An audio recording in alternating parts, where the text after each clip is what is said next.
Welcome to Sweet Life Beat Life. We hope this video helps. In this video, I will show how to replace cabin air filter Ford F150, updated. Start by parking on level ground and turning off the engine, then remove the glove box stop tabs and lower the glove box door fully.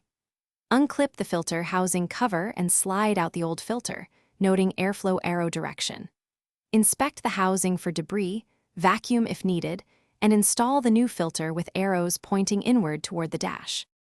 In this video, I will show how to replace cabin air filter Ford F150, updated. With tools ready, open the glove box and squeeze the sides to drop it out of the way, then remove the damper arm if present. Unclip the filter cover and remove the old filter slowly to avoid spilling trapped debris. Clean the housing interior with a vacuum or lint brush, then insert the new filter with the correct airflow arrow direction toward the cabin. In this video, I will show how to replace cabin air filter Ford F150, updated.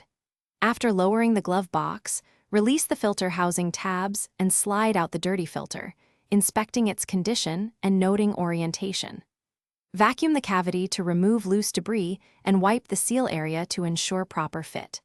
Slide the new filter into place with the airflow arrow pointing toward the cabin, snap the cover back on, and reinstall the. Thanks for watching. Consider subscribing if we helped you.